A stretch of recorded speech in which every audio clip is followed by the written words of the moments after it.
Hey, good morning, everyone, and welcome to Coffee with Wes. And my name is Wes, and this is the coffee. And I serve as the interim pastor at the First Baptist Church of Cutler. Well, how are you doing this Monday morning? How are you adjusting to the daylight saving time? I got up this morning. Excuse me. I got up this morning and it was dark.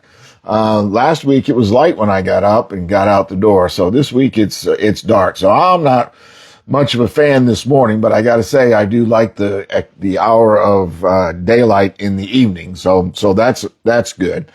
So do you like daylight saving time? That's the question I asked on Friday, and my answer to that question is yes, I do like it.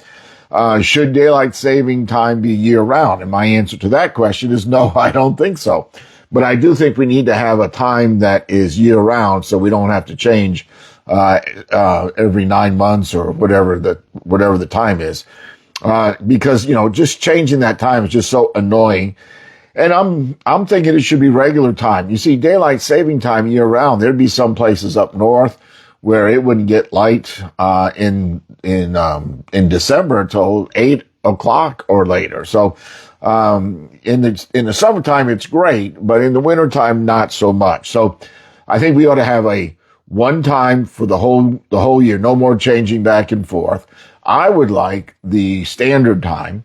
I know you all like daylight saving time. So let's compromise. I'm open to compromise. Let's go back 30 minutes or go ahead 30 minutes, however you want to call it. And then we'll split the difference and we'll just leave it at that. Okay, that problem is solved. And if only all of our problems could be solved as quickly as that. All right, let's get started on our time together this week. Our passage that we're looking at this week comes from John chapter 5. And this morning I want to just read verses 1 through 9, or not going to read it, but just that's our focus passage today.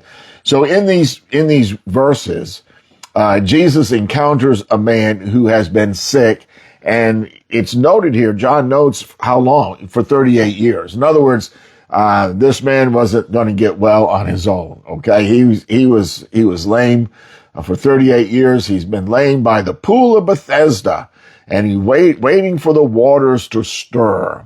And there was a legend in that time that the first one in the water, after the water stirred up, they would be healed. And the legend goes that an angel would come and stir the waters and get in there and be healed. Now, again, that was just a legend. In reality, there was a reason why the waters would stir when they did. There was an upper pool and a lower pool, and this is the lower pool.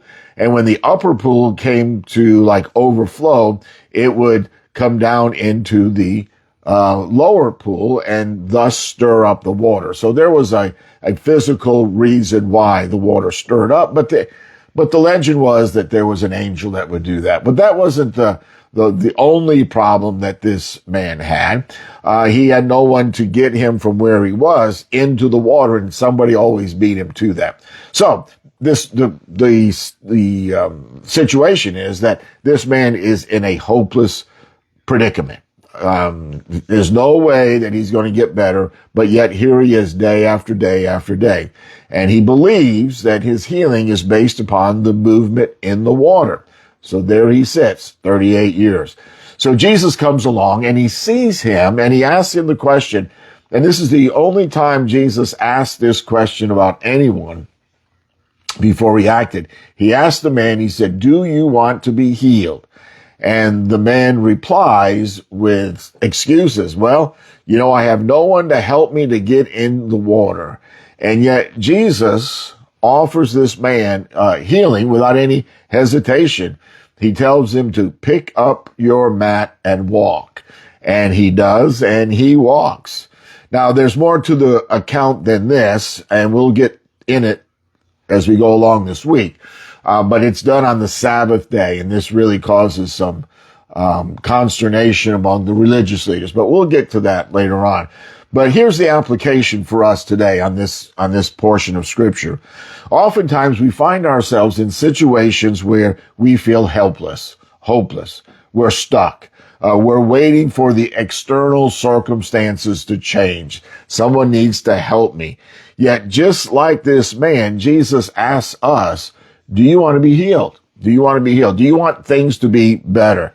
And it's a great question, because with healing comes responsibility, right? When things get better, then there are more things that we are expected to do. There's work. If you can't work because of a situation and you're healed, then you're expected responsibility. You're expected to work, family obligations, social responsibilities. And so it begs the question, could it be that some folks would rather commiserate in their misery than to be healed? Would some folks rather not be healed so that they don't have to accept any new responsibilities? I don't know, just throwing that out, not making any judgment at all about that. But Jesus offers healing that goes beyond any physical restoration. Jesus not only heals us physically, but more importantly, he heals our heart, and he heals our soul, and he heals our spirit. So here's the thought for today. What areas of your life are you waiting to be healed?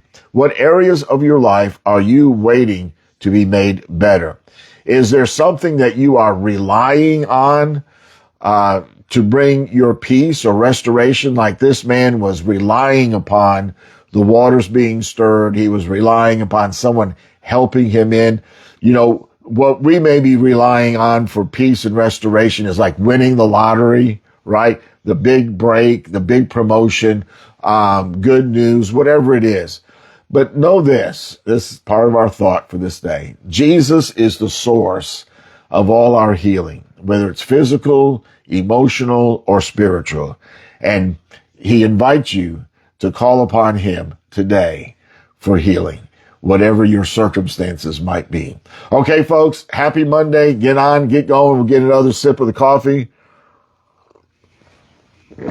before we go. Have a good day today. Get adjusted to the new time, and we'll see you again tomorrow, Lord willing. Bye for now.